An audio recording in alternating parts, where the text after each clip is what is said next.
Hello दोस्तों, मेरे YouTube channel में आपका बहुत-बहुत स्वागत है। आज हम लोग देखने वाले हैं कक्षा 10 का क्वेश्चन पेपर अर्धवार्षिक परीक्षा का और विज्ञान विषय का।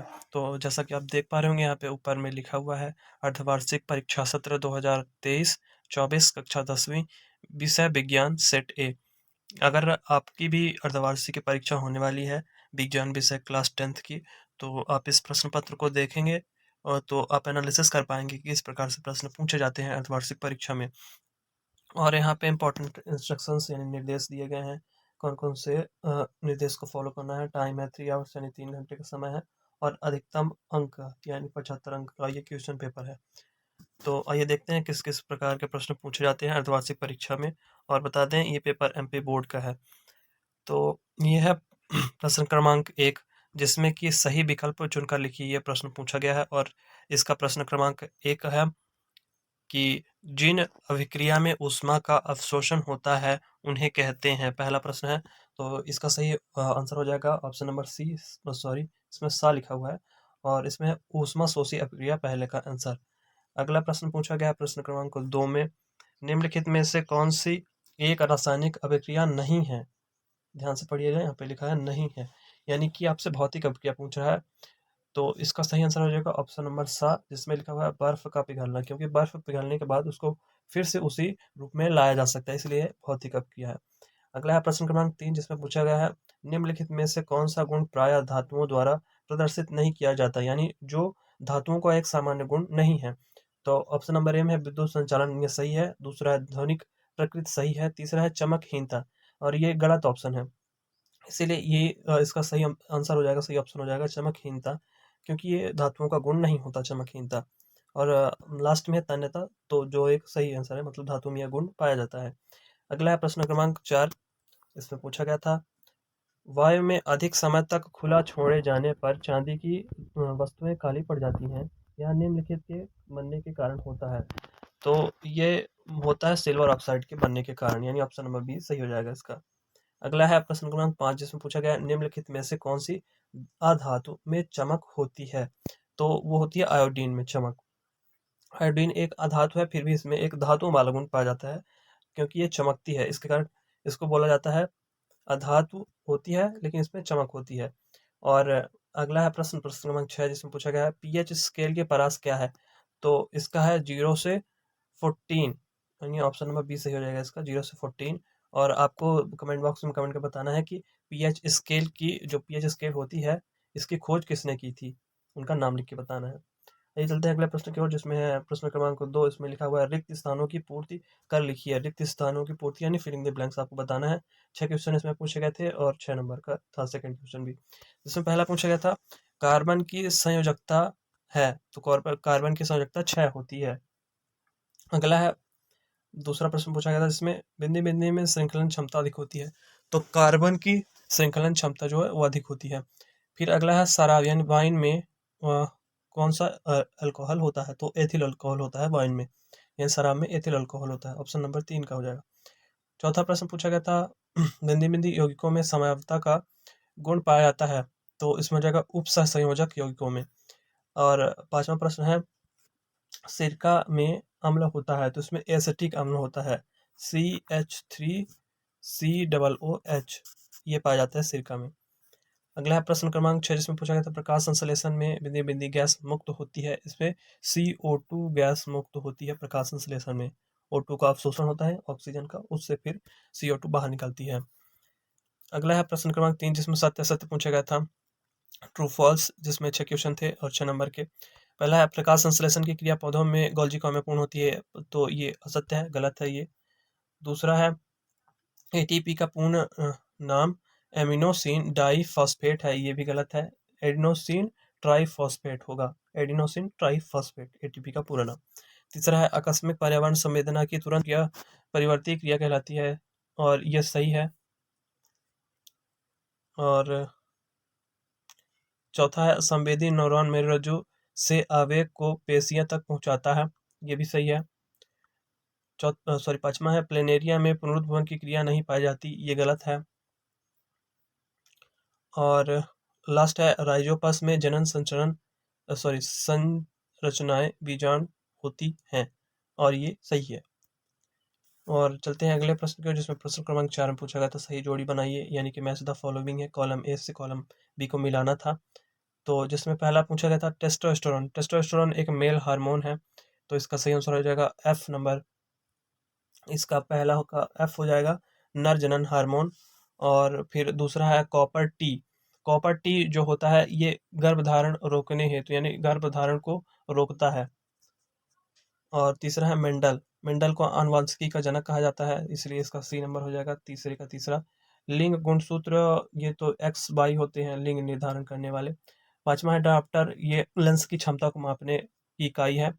और छठा है समतल दर्पण गोली दर्पण, इसका मेल हो जाएगा 6 का ए।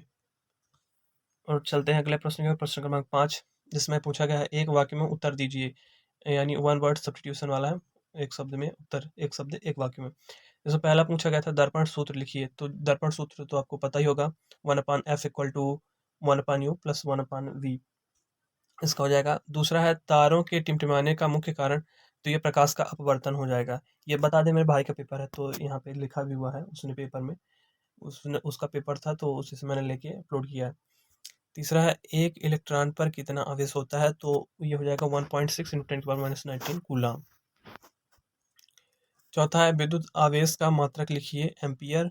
पांचवा है विभवांतर धारा और प्रतिरोध में संबंध क्या होता है, तो R इक्वल टू वी आई आप बोल सकते हैं, ओम के नियम से ये होता है, इसमें विभवांतर धारा और प्रतिरोध में संबंध। छठा है जो पदार्थ अवघटित होते हैं क्या कहलाते हैं, तो वो अब अपघटक कहलाते हैं जो अपघटित होते हैं। तो ये 5 प्रश्न हो गए। अब चलते हैं अगले प्रश्न के प्रश्न उत्तर में कौन से प्रश्न पूछे गए थे। तो अभी मैं आपको प्रश्न उत्तर के सारे प्रश्नों को दिखाऊंगा एक बार, आप उनको तैयार कर लीजिए, उनको पढ़ लीजिए। अगर आपको कोई प्रॉब्लम होती है तो उसके लिए फिर मैं अलग से वीडियो अपलोड कर दूंगा। तो जिसमें है छठा प्रश्न पूछा गया था विस्थापन एवं द्विविस्थापन क्रिया में एक अंतर लिखिए, और इसके में पूछा गया था तेल एवं वसा युक्त पदार्थों को नाइट्रोजन से प्रभावित क्यों किया जाता है। फिर सातवां प्रश्न, ये शायद हाइड हो गया है, इसको मैं कमेंट बॉक्स में अटैच कर दूंगा।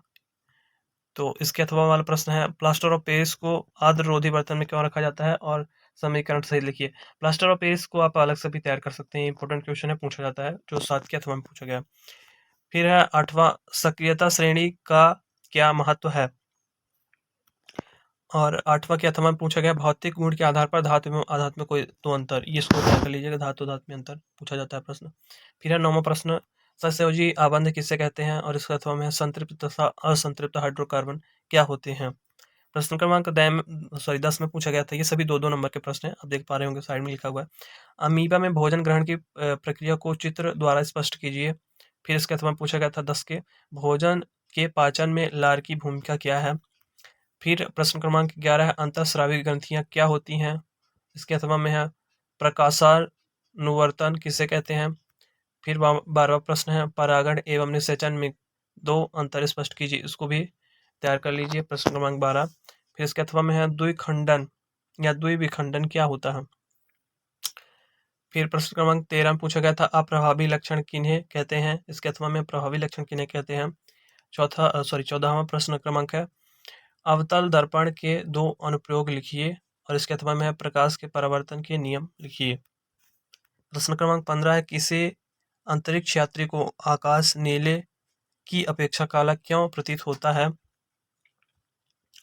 अथवा में पूछा गया है इंद्रधनुष किस दिशा में बनता है, इसका वर्णक्रम लिखिए। 16 है ओम का नियम लिखिए, और इसके अथवा में पूछा गया है किसी चालक के प्रतिरोध का क्या अर्थ है, ये भी 2 नंबर में प्रश्न पूछा गया था। और चलते हैं अगले प्रश्न की ओर, प्रश्न क्रमांक 17 है पारितंत्र में कितने प्रकार के घटक होते हैं, नाम लिखिए, और इसके अथवा में है पर्यावरण प्रदूषण क्या है। फिर है प्रश्न क्रमांक 18, बहुत ही इंपॉर्टेंट प्रश्न है, और ये फर्स्ट ही लेसन का क्वेश्चन है विकृत गंधिका किसे कहते हैं, खाद्य पदार्थों को इससे बचाने हेतु कौन सी प्रक्रिया अपनाई जाती है। तो इसको तैयार कर लीजिए। इसके अथवा में है जब लोहे की कील को कॉपर सल्फेट के विलयन में डुबोया जाता है तो विलयन का रंग क्यों बदल जाता है। ये सब 3-3 नंबर वाले प्रश्न हैं। फिर प्रश्न क्रमांक 19 है प्रतिवर्ती चाप का नामांकित चित्र बनाइए। इसके अथवा में है मनुष्य में पाई जाने वाली किन्हीं 3 अंतःस्रावी ग्रंथियों के नाम एवं कार्य लिखिए। फिर प्रश्न क्रमांक 20 जरा दूर दृश्यता के कारण एवं निवारण पर प्रकाश डालिए। इसके अथवा में है कांच के प्रिज्म द्वारा श्वेत प्रकाश के विक्षेपण की प्रक्रिया का वर्णन कीजिए। और ये लगभग वार्षिक परीक्षाओं में बहुत बार पूछा जा चुका है। प्रश्न क्रमांक 20 का अथवा वाला प्रश्न, तो इसको तैयार कर लीजिएगा। वर्ण विक्षेपण वाला बहुत इंपॉर्टेंट क्वेश्चन है। फिर है अगला प्रश्न क्रमांक 21 का, अम्ल एवं क्षार में कोई चार अंतर लिखिए। ये भी इंपॉर्टेंट क्वेश्चन है और इजी भी है, इसको तैयार कर लीजिएगा। इसके अथवा में मिल्क ऑफ मैग्नीशिया क्या है, सूत्र एवं उपयोग लिखिए। फिर आप प्रश्न क्रमांक 22 जिसमें लिखा हुआ है रक्त और लसिका में कोई चार अंतर लिखिए, इसको तैयार कर लीजिएगा। इसके अथवा में है मानव उत्सर्जन तंत्र का नामांकित चित्र बनाइए। चार चार अंक के प्रश्न है। प्रश्न क्रमांक 23 है अभिसारी तथा अपसारी लेंस में कोई चार अंतर लिखिए। और इसके अथवा में है गोली दर्पण द्वारा परावर्तन के लिए चिन्ह परिपाटी की प्रमुख बिंदु लिखिए। तो बस इतने प्रश्न 23 प्रश्न थे इस प्रश्न पत्र में, जिनको मैंने आपको बताया। और आपको अगर त्रैमासिक अर्धवार्षिक के को और भी प्रश्न पत्रों को देखना है, किसी दूसरे सब्जेक्ट के भी क्वेश्चन पेपर्स को आप देखना है, तो आप चैनल में विजिट कर सकते हैं। और अगर आपको वीडियो पसंद आया हो तो एक लाइक कर दीजिए। Thank you for watching the video. जय हिंद।